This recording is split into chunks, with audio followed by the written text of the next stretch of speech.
Hello students, myself SK Verma and I welcome you all on my YouTube channel Easy Accountancy, the platform where you can learn accountancy in the most lubricated manner. एकमात्र स्थान जहां पर आप accountancy के questions को solve करने के लिए बहुत ही आसान तरीकों को सीखते हैं। चलिए, अभी तक हम लोगों ने क्वेश्चन नंबर 12 तक सॉल्व कर रखे हैं क्वेश्चंस को और हमारा टॉपिक चल रहा है अकाउंटिंग इक्वेशन। हमने पिछले वीडियोस में अभी तक टिल क्वेश्चन नंबर 12 हम सॉल्व कर चुके हैं, उसके तरीके को सीख चुके हैं। इस बार हम लोग ले रहे हैं क्वेश्चन नंबर 13। चलिए देखते हैं क्वेश्चन नंबर 13 हम कैसे सॉल्व करेंगे और ये क्वेश्चन आपको वीडियो के साथ मिल जाएगा। हम फॉर्मेट ऑलरेडी यहाँ पर ड्रॉ कर चुके हैं। चलिए देखते हैं हमारा पहला ट्रांजैक्शन हमसे क्या कहता है, क्या करने के लिए हमसे कह रहा है। इसने हमसे बताया है कि Raghunath had the following transaction in an accounting year, यानी रघुनाथ एक प्रोप्राइटर है, उसके बिजनेस में कुछ ट्रांजैक्शंस हुए हैं, इसके लिए हमको अकाउंटिंग इक्वेशन बनाना है। चलिए देखते हैं हम कैसे बनाएंगे इसको। हमने इसमें सबसे पहले ट्रांजैक्शन नंबर 1 लिखना होगा। कहता है commenced business with cash rupees 50,000।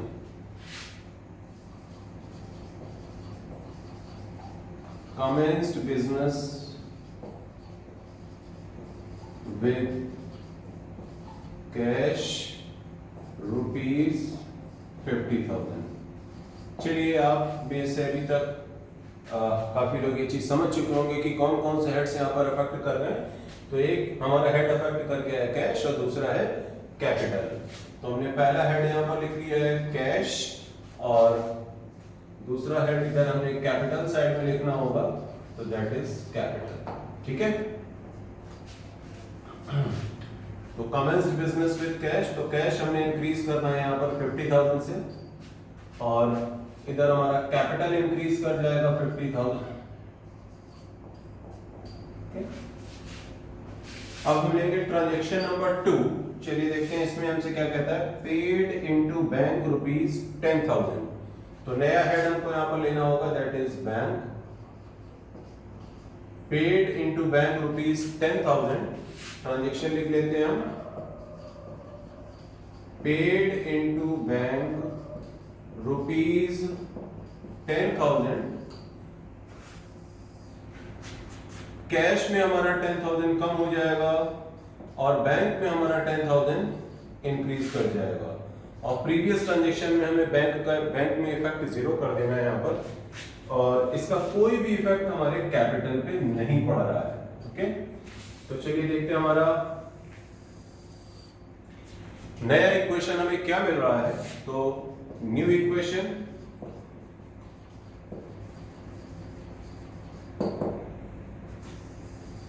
तो न्यू इक्वेशन हमारे पास कैश आ जाता है 40,000, बैंक हमारे पास आ जाता है 10,000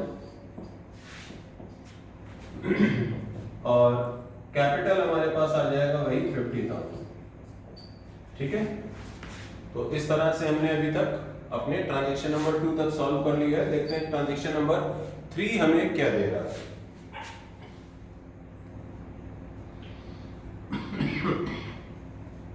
purchase goods for cash rupees 20,000, credit rupees 30,000।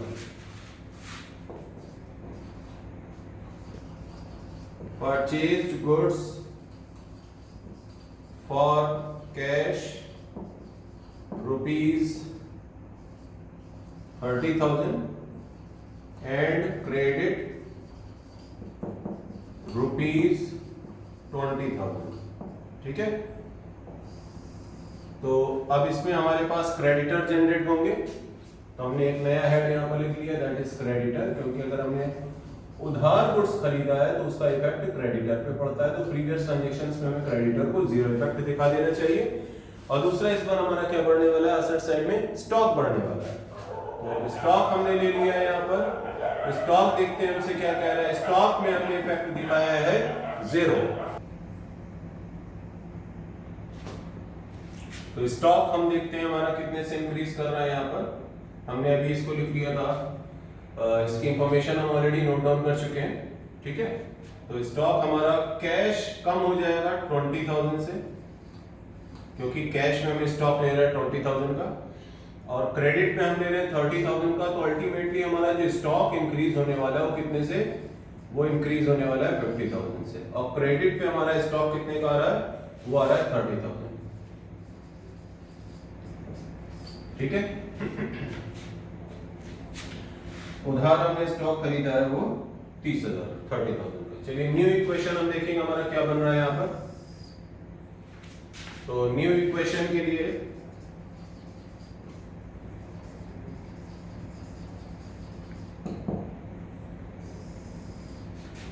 Cash हमारा आ जाएगा 20,000 से, फिर इसके बाद बैंक हमारा आ जाएगा 10,000 से, फिर स्टॉक हमारा आ जाएगा 50,000 से, और इधर क्रेडिटर हमारे आ जाएंगे 30,000 से, कैपिटल हमारा आ जाएगा 50,000 से। ओके, तो this is what about new equation. Now we will take transaction number 4। देखते हैं 4 नंबर में हमसे क्या कहता है। क्योंकि ट्रांजैक्शन नंबर 3 हम लोग कर चुके हैं, purchase goods for cash ₹20,000 and credit ₹30,000। Okay, अब हम देखते हैं ट्रांजैक्शन नंबर 4 में हमको क्या कह रहा है। 4 में हमसे कहता है कि sold goods for cash ₹40,000 and ₹30,000। Transaction number 4 अब हम नोट डाउन करेंगे। यहाँ पर हम लोग इसका इक्वेशन निकाल चुके हैं ट्रांजैक्शन नंबर 3 तक का। तो ट्रांजैक्शन नंबर 4 हमसे कहता है कि sold goods for cash ₹40,000, sold goods for cash ₹40,000, costing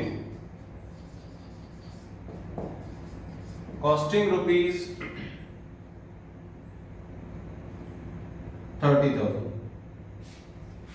यानी 30,000 वाला जो गुड्स था वो हमने 40,000 में बेचा है। तो इसका मतलब हमारा प्रॉफिट कितने का हुआ होगा, profit is equal to 40,000 minus 30,000, जो कि हमको ऐड करना होगा किसमें, कैपिटल में। तो 10,000 का हमारा प्रॉफिट आएगा। ठीक है, और ये हमने कैश में बेचा है, तो हमारा कैश इंक्रीज होने वाला है 40,000 से, स्टॉक डिक्रीज होने वाला है 30,000 से, और कैपिटल इंक्रीज होने वाला है 10,000 से।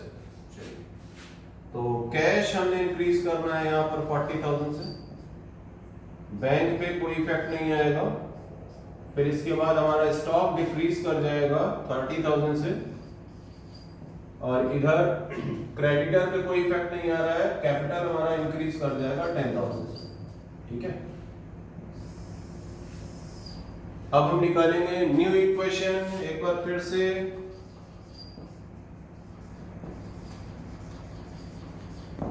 चलिए देखते हैं न्यू इक्वेशन हमारा क्या आ रहा है। 60,000 ये हमारा कैश आ जाएगा, बैंक हमारा आ जाएगा 10,000 से, और स्टॉक हमारा आ जाएगा 20,000 से, क्योंकि ये अगर हमने बेचा तो 30,000 से लेस हुआ स्टॉक हमारा। ठीक है, तो ये हमारा आ जाएगा 20,000 से, और इधर क्रेडिटर हमारे आ जाएंगे 30,000 से, और कैपिटल हमारा हो जाएगा 60,000 से। चलिए देखते हैं इक्वेशन हमारा टैली कर रहा है कि नहीं। 60,000 एंड 30,000 90,000 हमारा लायबिलिटी प्लस कैपिटल है, और असेट भी हमारा 90,000 से आ रहा है। ठीक है, तो ट्रांजैक्शन नंबर 5 देखते हैं अब हमारे पास क्या कहता है। ट्रांजैक्शन नंबर 5 में कह रहा है रेंट पेड ₹500, रेंट पेड ₹500, यानी हमें 500 रुपए रेंट में दिए हैं। तो कैश में कम कर दो 500, बैंक में कर दो नो इफेक्ट, और स्टॉक में नो इफेक्ट, क्रेडिटर पे नो इफेक्ट, कैपिटल में भी हम 500 माइनस करेंगे। ठीक है, ठीक, अब हम देखते हैं फिर से न्यू इक्वेशन।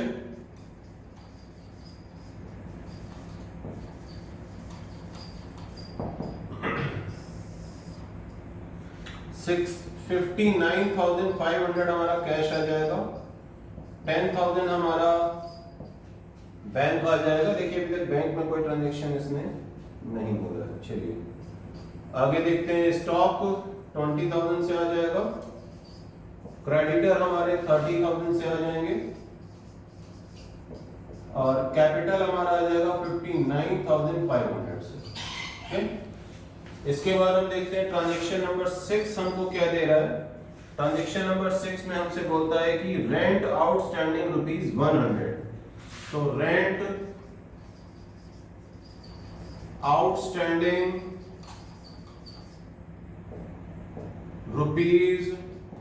₹100। चलिए देखते हैं इसका क्या इफेक्ट आएगा। कोई इफेक्ट कैश पर नहीं है, बैंक पर भी नहीं है और स्टॉक पर भी नहीं है, लेकिन इधर हमारा एक नया हेड इंक्रीज होने वाला है, that is OTS rent. Okay, तो ओटीएस रेंट पे प्रीवियस ट्रांजैक्शन हम 0 दिखाएंगे और कहीं भूलेंगे नहीं, इसको तुरंत दिखा देना चाहिए वरना आप फिर भूल जाएंगे तो आपका इक्वेशन जो है वो टैली नहीं करेगा। ठीक है, इस बात को आप ध्यान रखें।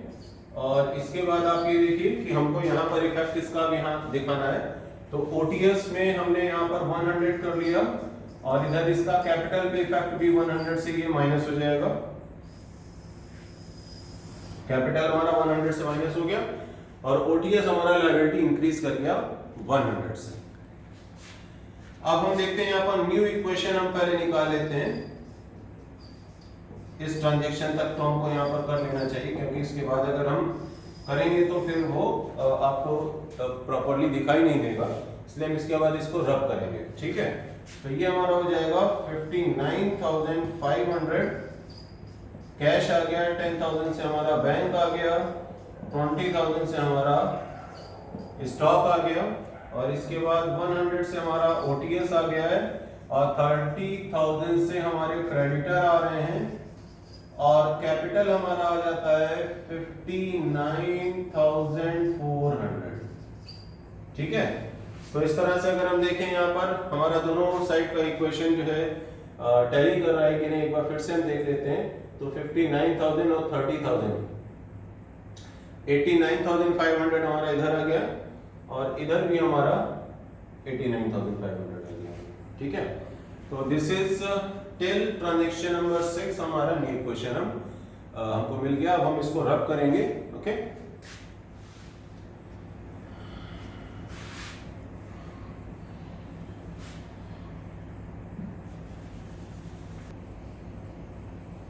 हम लोग ट्रांजैक्शन नंबर 6 तक इसको कर चुके हैं, जिसमें हमको ये इक्वेशन मिला था अभी तक। ठीक है, अब हम करेंगे ट्रांजैक्शन नंबर 7।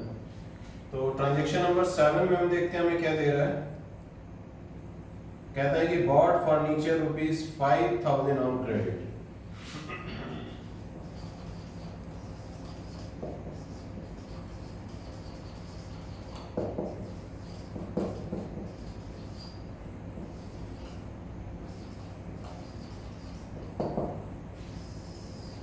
हमने 5,000 रुपए का फर्नीचर खरीदा और उधार खरीदा। तो फर्नीचर एक नया हेड आ रहा हमारा यहाँ पर,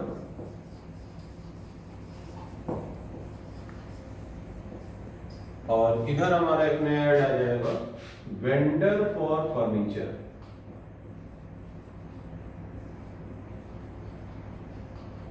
ओके, हम इसको क्रेडिटर में भी इंक्लूड कर लेते हैं, लेकिन अब ये बुक टीएस ग्रेवाल इसको कहते हैं कि हम इसको अलग से ट्रीट करना चाहते हैं, तो इसको अलग से भी ट्रीट किया जा सकता है, लेकिन आएगा तो लायबिलिटी में ही।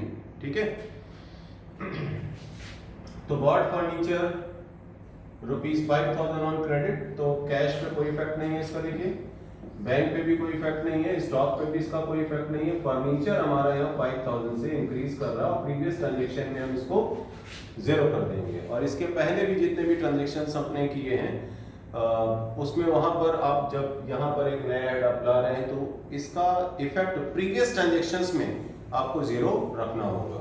ठीक है, और इधर इसी तरीके से वेंडर के लिए भी हमको प्रीवियस ट्रांजेक्शंस में इफेक्ट इसका 0 रखना होगा, तो हमने यहाँ पर 0 कर दिया है।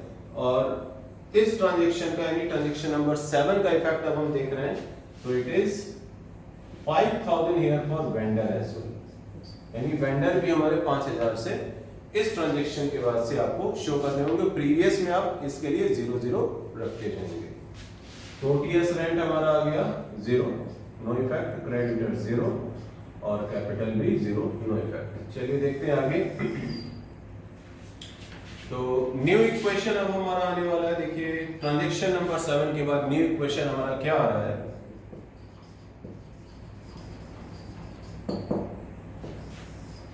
ये आ जाएगा 59,500 तो हमारा देखिए कैश आ गया, और 10,000 हमारा देखिए बैंक एज इट इज, कोई चेंज नहीं आया सिंस द बिगिनिंग, और 20,000 ये हमारा देखिए स्टॉक बना हुआ है, और फर्नीचर हमारा 5,000 से आ जाएगा, ठीक है।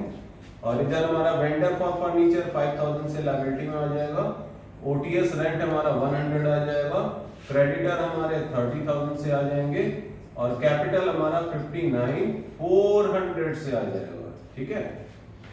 अब देखते हैं हमारा ट्रांजैक्शन नंबर 8 हमको क्या दे रहा है।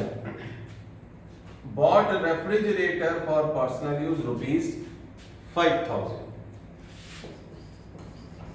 बॉट रेफ्रिजरेटर कितने का कह रहा है,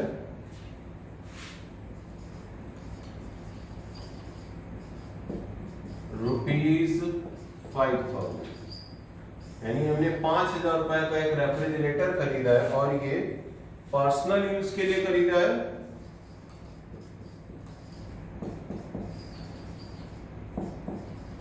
तो ये क्या करेगा, ये कैश को कम कर देगा और कैपिटल को कम कर देगा, ठीक है। यहाँ पर कोई हेड रेफ्रिजरेटर का बनेगा नहीं, तो यहाँ पर 5,000 से आप कम कर दीजिए कैश को, no effect bank, no effect stock, no effect furniture, no effect, no effect, no effect, capital हमारा देखिए 5,000 से कम हो जाएगा, ठीक है। अब हम निकालेंगे यहाँ पर न्यू इक्वेशन, एक बार फिर से ट्रांजैक्शन नंबर 8 के बाद। तो न्यू इक्वेशन देखते हैं हमारा क्या आ रहा है। अभी तक आप लोगों को न्यू इक्वेशन निकालने में तरीके जितने भी बताए गए हैं, काफी प्रैक्टिस हो चुकी है, अब आपको उतनी परेशानी नहीं होती होगी अगर आपने हमारे पिछले वीडियो शुरू से देखे हैं, ठीक है। चलिए देखते हैं यहाँ पर हमारा क्या आ रहा है, 54,500, ठीक है, प्लस 10,000 है हमारा बैंक का, और प्लस स्टॉक है हमारा 20,000 का, और प्लस हमारा फर्नीचर है 5,000 का, और इधर इस वेंडर फॉर फर्नीचर हमारा आ जाएगा 5,000 से, 100 से ओटीएस आ जाएगा, 30,000 से क्रेडिटर आ जाएंगे, और कैपिटल हमारा हो जाएगा 54,400, ठीक है। अब हम देखते हैं ट्रांजैक्शन नंबर 9 हमको क्या दे रहा है। ट्रांजैक्शन नंबर 9 में हमसे कहता है कि परचेज मोटरसाइकिल फॉर कैश, और ये बिजनेस के लिए, ठीक है, क्योंकि कहीं भी इसने पर्सनल यूज टर्म नहीं यूज किया है, ठीक। तो परचेज्ड मोटरसाइकिल फॉर कैश ₹20,000, ठीक है। चलिए कैश से हमको क्या करना होगा, 20,000 कम कर देना होगा, और एक नया हेड हम यहाँ पर ले आएंगे मोटरसाइकिल, और नया हेड यहाँ कर लीजिए मोटरसाइकिल, और ये बिजनेस पर्पस के लिए है। तो प्रीवियस ट्रांजैक्शंस में मोटरसाइकिल हमको 0 शो करना पड़ेगा, यहाँ पर आपके सामने ये शो हम कर रहे हैं, इसके पीछे के ट्रांजैक्शंस में भी आप इसको 0 ही रखेंगे, क्योंकि वहां पर इसका कोई इफेक्ट नहीं आया था, तो ये 0 हो गया, ठीक है। अब देखते हैं कैश हमारा कम हो जाएगा 20,000 से, ठीक है, बैंक पे कोई इफेक्ट नहीं है, और स्टॉक पे हमारा कोई इफेक्ट नहीं है, और हमारा फर्नीचर पे भी कोई इफेक्ट नहीं है, और इधर मोटरसाइकिल हमारे यहाँ पर 20,000 से इंक्रीज होगा, ठीक। और इधर देखिए 0 effect, 0 effect, 0 effect, 0 effect capital, यानी इसका लायबिलिटी साइड में कोई भी इफेक्ट नहीं पड़ा है। तो अल्टीमेटली अभी हमारा क्वेश्चन के सारे ट्रांजैक्शंस हम कर चुके हैं। तो जब सारे ट्रांजैक्शंस हम लोग कर चुके होते हैं तो हम लोग क्या करते हैं, हम लोग रेड पेन यूज करते हैं, ठीक है। रेड पेन हम यूज करेंगे, और रेड पेन यूज करके हम क्या लिखते हैं, फाइनल ट्रांजैक्शन, फाइनल इक्वेशन लिखते हैं।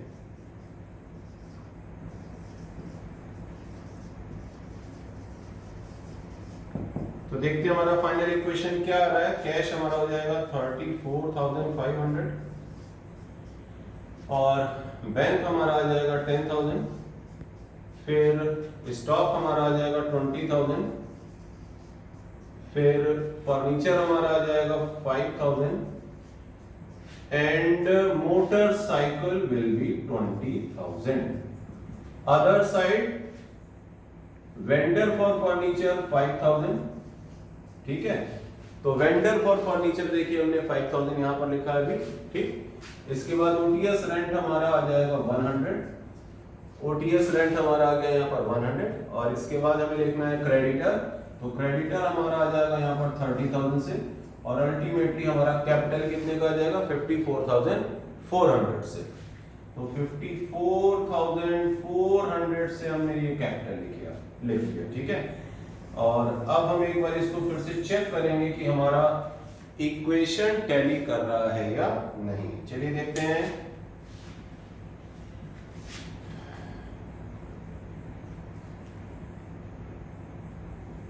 $89,500 इधर का आ रहा है, ठीक है। इधर देखते हैं 89,500 इधर भी आ रहा है, तो हमारा इक्वेशन टैली कर गया है। This is we have got our accounting equation done, okay.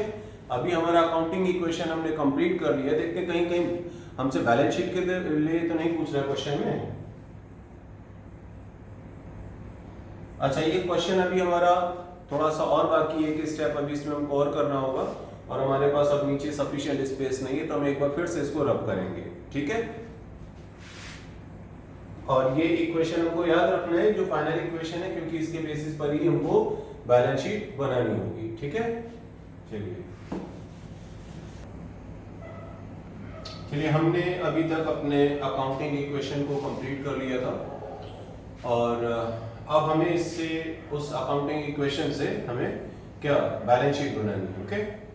तो बैलेंस शीट देखिए हम कैसे बनाने वाले हैं इसमें। अब तो बैलेंस शीट के लिए आपको क्या करना होगा, वही फॉर्मेट जो हमने अपने पिछले वीडियोस में सीखा है। बैलेंस शीट का फॉर्मेट लायबिलिटीज है, अमाउंट है, एसेट है और अमाउंट है, ठीक है।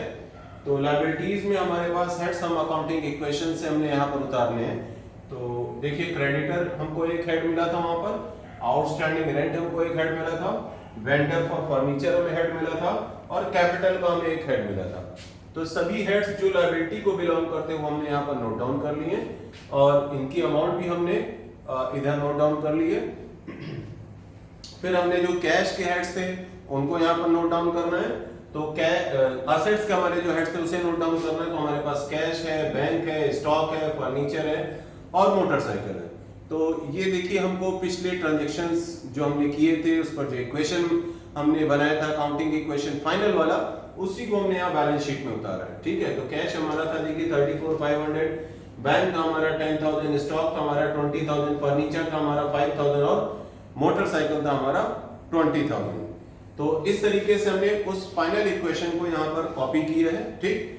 और अब आप देख सकते हैं कि टोटल हमारा जो है दोनों साइड का सेम आ रहा है। So this is all about this question, and we have got the question done. Question number 13 is over now, and I want you all to see the entire video बिना किसी भी, जैसे आप लोग videos को आप आगे बढ़ा करके देखते हैं तो ऐसा बिल्कुल भी ना करें, क्योंकि बीच के स्टेप्स अगर आपने छोड़ दिए तो आपको समझने में परेशानी होगी। तो प्लीज आप ऐसा कोई भी डाउट क्रिएट करने वाला काम ना करें, पूरा वीडियो देखें, आराम से देखें, समझ करके देखें, आपको एक एक चीज बहुत अच्छे से समझाई गई है। Thanks for watching the video. Keep on watching, stay tuned, stay connected with us. Okay? Thanks for watching us.